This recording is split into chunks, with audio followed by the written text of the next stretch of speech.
Olá, graças e paz. É uma alegria muito grande mais uma vez estar aqui com vocês, mesmo que virtualmente. E eu gostaria de começar me apresentando novamente para aqueles que não tiveram oportunidade ou que eu não tive oportunidade de me fazer conhecido no final de semana. E é até importante me apresentar novamente, porque sempre falta uma ou outra informação. É difícil a gente falar de si mesmo e se apresentar, enfim. Mas vou tentar dar todas as informações para que os irmãos me conheçam melhor. Bom, meu nome é Jubal Gonçalves. Eu tenho 40 anos. Sou casado há mais de 18 anos. Tenho quase que 19 anos de ministério, acho que é isso. Então comecei cedo, né? Eu era pastor com 21, 22 anos, então estou nessa lida há bastante tempo. Eu sou bacharel em teologia, formado em aconselhamento pelo Nutra, tenho uma pós em língua portuguesa e literatura pela Mackenzie, sou mestre em teologia pastoral, com ênfase em pregação pelo Andrew Jumper, e sou doutorado em ministério. Sou escritor, contribuo de vez em quando com a editora Cultura Cristã, com alguns textos, já escrevi em revistas de escola dominical, enfim. Tenho 2 livros que não são da editora cristã. O primeiro livro chama-se Pregando Expositivamente, que é um livro que eu tive a honra de ter o prefácio escrito pelo reverendo Hernandes, que é um livro da minha área de formação. Os 2 são da minha área de formação, né? Então esse primeiro é de pregação expositiva, e o segundo que está rodando na editora, que é um livro que eu escrevi em parceria com alguns colegas, doutorando em ministério. É um livro intitulado Teologia na Prática. Então, além de escrever um capítulo, eu sou organizador desse livro, um dos organizadores desse livro, revisor do livro. Logo a gente vai estar com esse livro em mãos. O que mais que eu poderia falar a meu respeito? Nos 10 primeiros anos de ministério, eu pastorei 2 igrejas. Uma em São Bernardo do Campo, e naquele período foram plantadas 2 igrejas. Foi construído um templo, plantada uma igreja ali em São Bernardo, e foi plantada a igreja presbiteriana no Japão. Eu fui inusitado, né? Chega a ser engraçado. Eu fui o primeiro pastor da igreja presbiteriana no Japão, que é a igreja presbiteriana Cristo é Vida, sem nunca ter ido lá, sem nunca ter ido até o Japão. Havia um grupo na minha igreja que foi até o Japão, mudou-se para o Japão, e eu passei a pastorear esse grupo. E daí, como não havia igreja reformada lá, eu passei a assisti-los mesmo que à distância, até que foi enviado um pastor para cuidar daquele povo de forma presencial. Mas eu fui o pastor plantador e o primeiro pastor a responder pela única igreja presbiteriana, né, que nós temos no Japão. E nos últimos 8 anos eu sou pastor em Carapicuíba, na 4ª igreja presbiteriana em Carapicuíba. Um trabalho que tem características assim bem interessantes. Nós nos envolvemos com trabalhos sociais, quer ajudando e evangelizando numa instituição para aidéticos ali perto, quer através de um projeto que nós tínhamos chamado Arte de Crescer, que era um projeto que oferecia cursos para as crianças gratuitamente, para as crianças da Redondeza, como reforço escolar, né?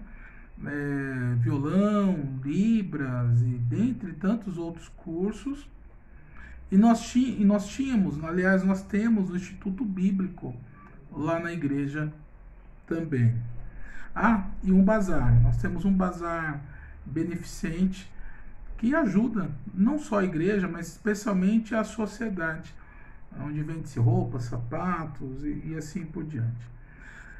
Há sempre uma preocupação em me perguntar se eu apoio sociedades internas, né? Apoio, e bastante. Sempre fui envolvido com sociedades internas. Eu fui o secretário presbiterial da SAF do Presbitério de Pinheiros durante um período, e durante muito tempo eu fui secretário presbiterial de mocidades, quer no Presbitério de Pinheiros, quer no Presbitério de Cotia. Deixei esse ano por conta de outras funções, né? Visto que eu sou secretário, primeiro secretário do presbitério, e sou responsável pela secretaria de cuidado pastoral. Mas durante muitos anos eu trabalhei com a sociedade ou com a federação de jovens do meu presbitério. Eu acho que é isso, né? Eu acho que é isso. Bom, eu quero falar hoje com vocês sobre teologia, na verdade, sobre ministério pastoral. Eu ia falar teologia pastoral, mas de fato também, ministério pastoral.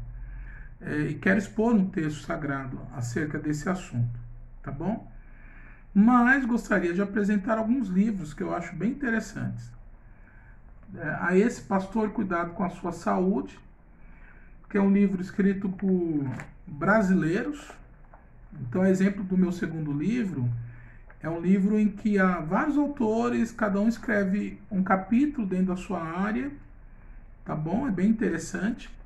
Somado a esse, tem um outro livro brasileiro, que é o livro do Hernandes, esse está emprestado, chamado de Pastor para Pastor, indico, muito bom. John Piper, Irmãos, Nós Não Somos Profissionais. Esse é um livro precioso também. O Pastor como Mestre e o Mestre como Pastor. E é interessante porque na primeira metade quem escreve é o John Piper.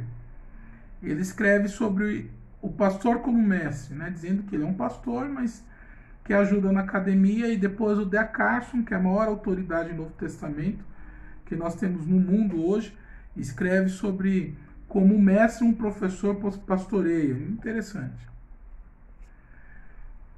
Esse é um livro que eu conheci há pouco tempo, um livraço chamado O Pastor Imperfeito, do Zack Zwingli.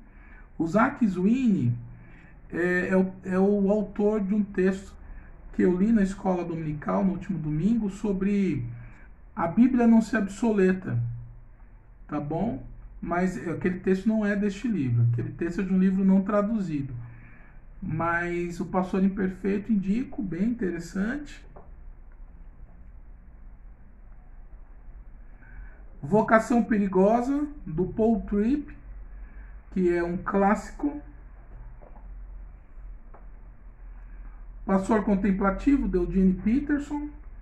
Aliás, toda a literatura do Eugene Peterson é interessante, ele tem um conceito muito importante acerca de ministério pastoral.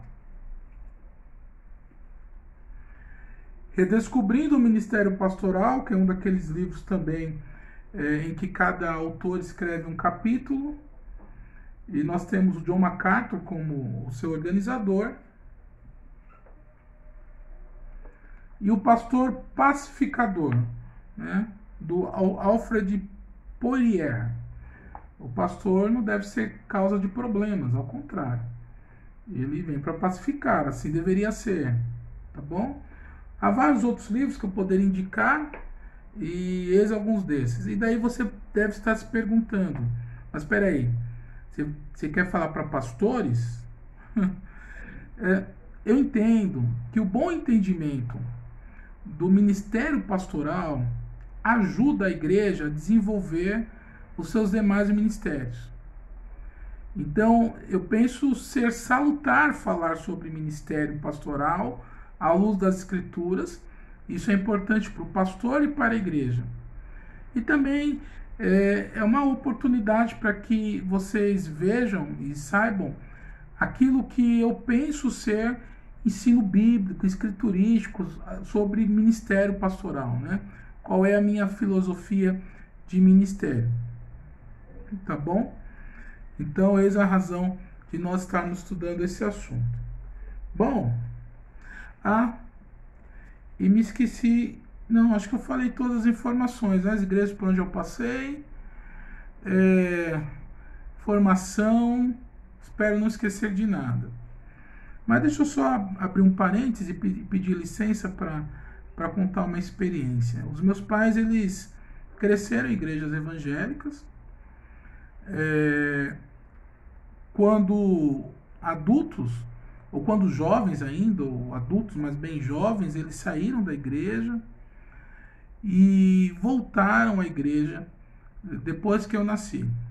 Meu pai era presbiteriano, cresceu em berço presbiteriano.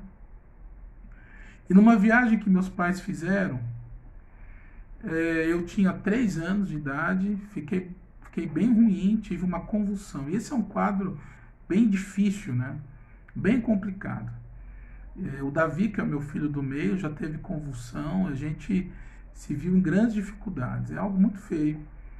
E aí meus pais, diante daquela situação, oraram a Deus, eu voltei, né? Eu voltei aos sentidos e tal.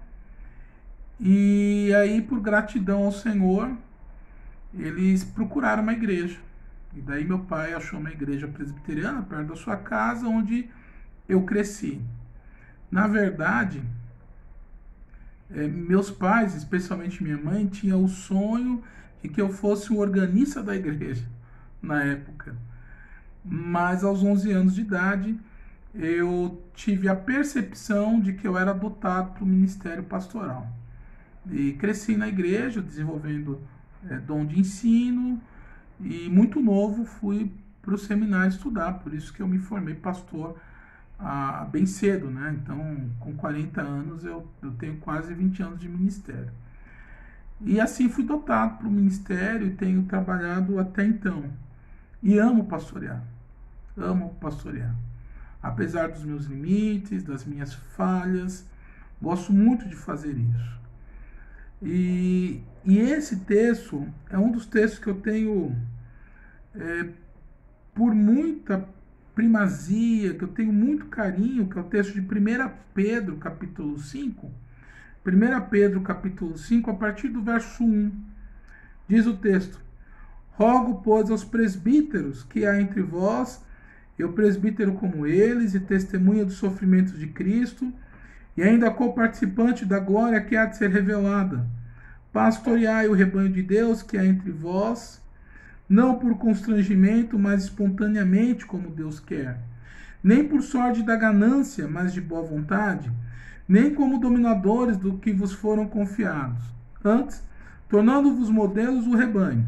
Ora, logo que o Supremo Pastor se manifestar, recebereis a imarcessível coroa da glória. Vamos orar? Senhor, obrigado por esse tempo. Ajuda-nos a entendermos Tua palavra. Ilumina, ó Deus, minha mente, meu coração e todos aqueles que estão ouvindo, assistindo esse vídeo. Que Teu nome seja glorificado e que Teu nome seja exaltado em nome do Teu Filho amado Jesus. Amém. Bom, é Pedro quem escreve. Aquele mesmo Pedro que havia declarado amor a Jesus, e Jesus disse assim, parafraseando: Pedro, demonstra que me ama apacentando os meus cordeiros. E parece-me que Pedro havia entendido bem a lição, porque anos depois estava Pedro encorajando os presbíteros a pastorearem o rebanho de Deus. O Novo Testamento não faz uma distinção entre presbítero e pastor. Na verdade, esses presbíteros, ou presbítero, é nada mais nada menos do que o título daquele que pastoreia. E então Pedro está encorajando pastores a pastorearem, e pastorearem numa dificuldade muito grande. O império de Nero estava impondo uma perseguição sobre a igreja. Crentes estavam morrendo por amarem o Senhor Jesus Cristo. Pastores estavam sendo sacrificados por conta do evangelho. E Pedro então diz: olha, continuem fazendo esse trabalho. Pastoreiem o rebanho de Deus como Ele quer. E pastorear o rebanho de Deus como Ele quer, ou segundo a vontade do Senhor, é pastorear o rebanho atentando para os princípios bíblicos. e não para a última moda, e não para o anseio da sociedade, e não para os pressupostos da sociedade. E sim, é necessário que os pastores e a igreja olhem para os princípios bíblicos acerca do ministério. Então, o título do nosso estudo é Pastoreando o Rebanho de Deus. E nós precisamos, ou o rebanho de Deus é pastoreado como ele quer, primeiramente, de forma espontânea. Então, pastorear como Deus quer é pastorear espontaneamente. A palavra aqui traduzida por pastoreai, no verso 12, pastoreai o rebanho de Deus, ela está como que no pontilhar, ou seja, pastorear o tempo todo, pastorear continuamente. A ideia é pastorear em toda e qualquer circunstância. E eu penso que em toda e qualquer circunstância, quer do rebanho, quer do pastor. O pastor precisa pastorear, independente das suas questões, independente dos problemas que enfrente. Assim como a igreja precisa ser pastoreada pelo pastor, em meio à alegria, ao luto, diante do esfriamento espiritual, muitas vezes, quando a ovelha não quer ser pastoreada, em todo tempo, o pastor precisa se esmerar em pastorear o rebanho de Deus e fazer isso de forma espontânea, conforme diz o verso 2, pastoreai o rebanho de Deus que há entre vós, não por constrangimento, mas espontaneamente. Pastorear espontaneamente, esse é o nosso primeiro princípio, é pastorear de livre e boa vontade, ou seja, sem empecilhos. Que questões pessoais não atrapalhem o pastor de pastorear. Essa é a ideia. Nós somos pecadores e os pastores também, logo são tentados a pastorearem a si mesmos. Às vezes a colocarem os seus desejos, os seus pensamentos à frente do pensamento do rebanho. E Pedro então exorta os pastores a colocarem as coisas na ordem certa, dizendo que os pastores precisam pastorear espontaneamente, colocando a necessidade do rebanho à frente da sua própria necessidade. Claro, o pastor cuida da sua família, pastoreia a sua família, e precisa ter esse cuidado, esse zelo, mas ele não pode deixar de pastorear o rebanho por questões pessoais, de interesses pessoais. Pastorear espontaneamente é pastorear sem empecilhos de ordem pessoal. E aí Pedro explica que, com um aspecto negativo, dizendo que pastorear espontaneamente é pastorear sem constrangimento. Então, os pastores, eles têm a obrigação de pastorear. Assim como os presbíteros têm a obrigação de pastorear. Mas isso não deve ser feito por medo, por represália, por medo de ser observado, por medo de perder a igreja, por medo de ser exortado. É necessário que o pastor pastoreie espontaneamente. Que a motivação dele não esteja no constrangimento, que ele possa enfrentar se porventura ele não pastorear espontaneamente. Na verdade, o pastoreio deve ser regido, deve ser pautado por temor, no sentido de respeito ao Senhor da igreja, aquele que levanta pastores, que é o Deus dos exércitos, e não por medo da mão do Senhor que pesa e pesa. Mas Pedro continua: olha, vocês precisam pastorear o rebanho de Deus como Deus quer, ou seja, de forma espontânea, não por constrangimento, mas necessário é pastorear o rebanho com boa vontade. O texto continua, verso 2, pastoreai o rebanho de Deus, que é entre vós, não por constrangimento, mas espontaneamente como Deus quer. Aí o segundo princípio, nem por sorte da ganância, mas de boa vontade. Pastorear o rebanho como Deus quer é pastoreá-lo de boa vontade, livremente, por amor ao serviço do Senhor.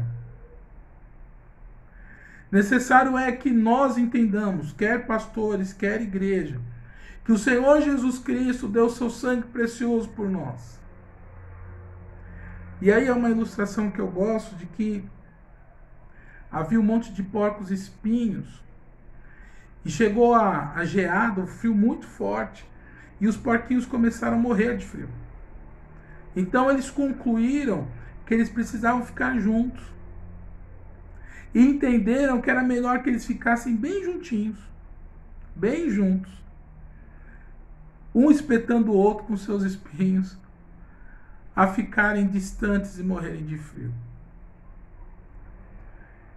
O autor aos Hebreus diz que nós precisamos congregar e não devemos deixar de congregar como é costume de alguns, justamente para que nós façamos admoestações uns aos outros, justamente para que nós nos assemelhemos a Cristo, nos preparando para o dia do seu retorno.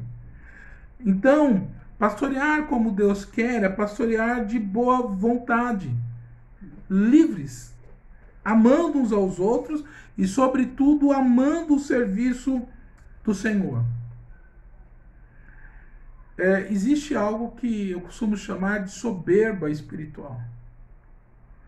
Eu não sou crente, eu não devo consagrar-me, eu não devo colocar meus dons a serviço do reino para que o meu irmão veja o quanto eu amo o Senhor. Mas sim, eu devo prestar serviço a Deus de forma amorosa, visando o reino. Esse reino que não está limitado às 4 paredes da igreja, não é?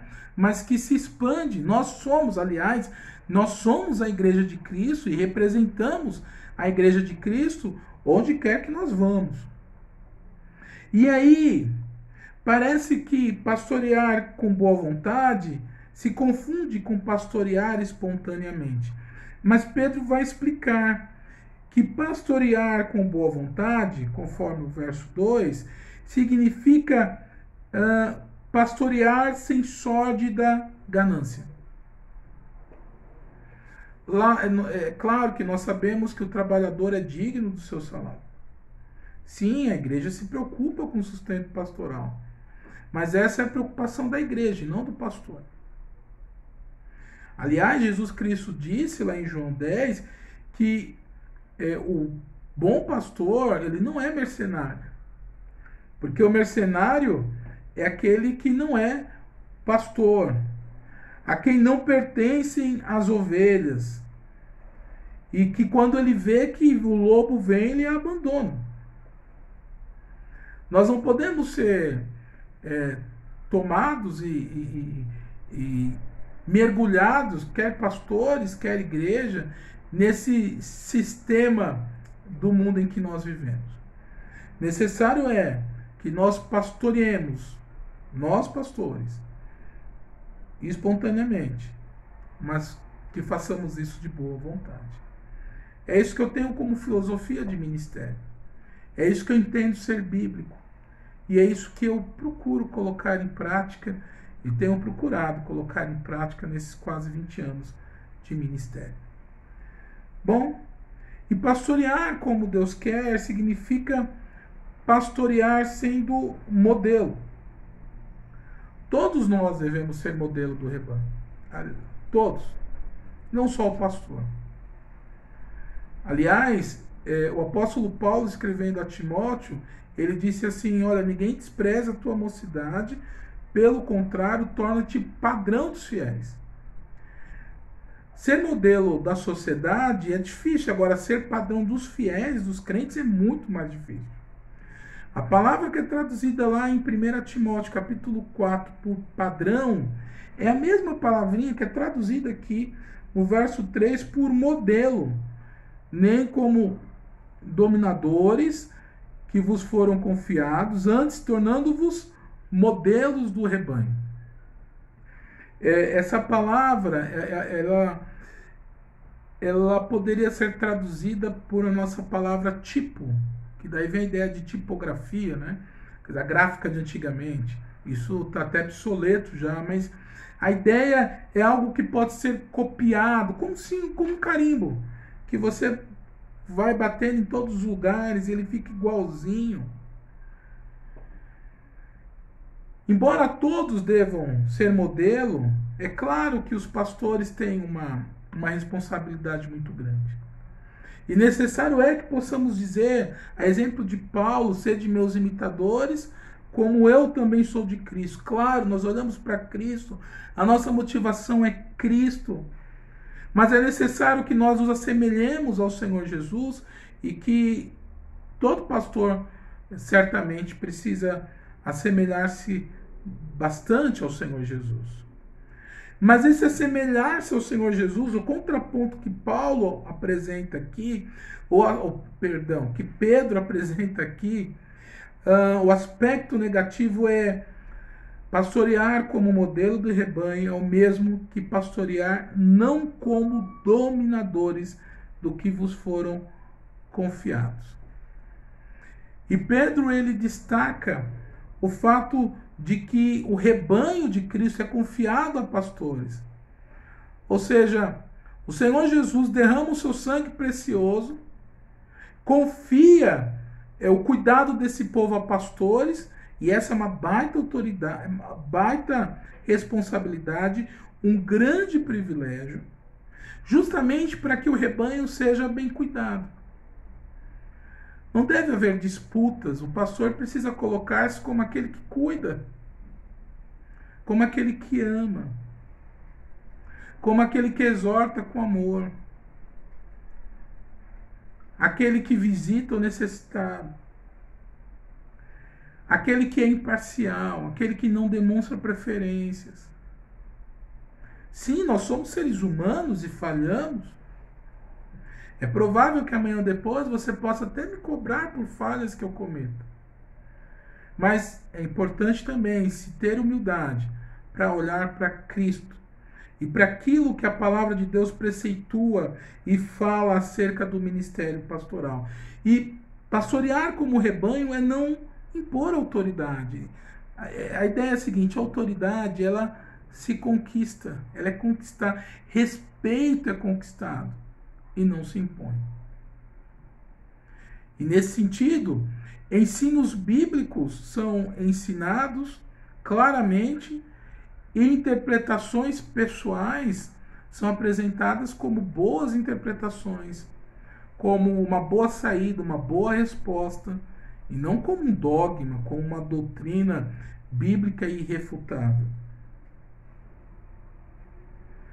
E assim, o pastor que procura pastorear como Deus quer, ele procurará ser modelo e não desrespeitoso, e não vil, e não impor a responsabilidade, a autoridade e o respeito, mas sim conquistar com exemplo, doçura e fidelidade às Escrituras, respeitando, é claro, aquilo que já foi construído.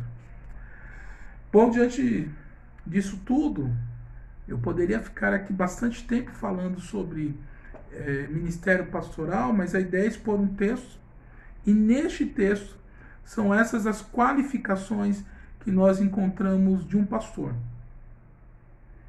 E aí eu concluo lendo um texto que está lá em Atos capítulo 20, verso 28, que diz: atendei por vós e por todo o rebanho, sobre o qual o Espírito vos constituiu bispos. E bispo aqui é sinônimo de pastor ou de presbítero, não há nenhuma diferenciação. E continua o texto: para pastoreardes a igreja de Deus, a qual ele comprou com o seu próprio sangue. Nós, igreja, fomos comprados pelo sangue do Cordeiro. Nós somos membros desse corpo, de um só corpo, cuja cabeça é Cristo Jesus.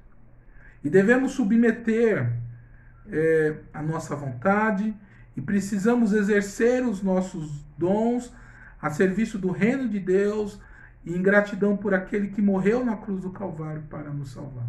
Todos nós. E assim não é diferente com o pastor. O pastor que quer ser fiel à palavra de Deus, ele precisa pastorear de forma espontânea, pastorear de boa vontade, com amor, e pastorear sendo rebanho. Se a gente tiver essa oportunidade de caminharmos juntos, vocês verão que eu tenho limites e defeitos, vários. Mas meu objetivo é melhorar a cada dia, é me submeter e humilhar-me diante do Senhor. Porque eu tenho consciência clara de quem me dotou para o sagrado ministério. E tenho consciência clara do preço que foi pago pelo rebanho que o Senhor tem confiado ao longo desses anos para eu cuidar. Conto o coração de vocês por mim, pelo meu ministério, por minha família, e sigo orando por vocês, pela Igreja Presbiteriana em Poá e Vila Varela. Que Deus os abençoe ricamente e que Deus nos ajude a juntos servirmos o Senhor. Vamos orar? Obrigado a Deus por este momento. Obrigado por tua palavra que é tão clara sobre assuntos tão essenciais. Obrigado pelo sangue do Cordeiro que foi derramado pela cruz do Calvário. Obrigado a Deus por me dotar ao ministério e eu me humilho diante da sua cruz e da sua potente mão para sempre fazer a tua vontade. Abençoa aqueles que nos ouvem, que nos ouviram. Abençoa a Igreja Presbiteriana em Poá de forma muito especial. Perdoa, Deus, os nossos pecados e que toda a honra, toda a glória seja dada ao Senhor Jesus Cristo, em nome de quem nós oramos e agradecemos. Amém. Deus abençoe vocês.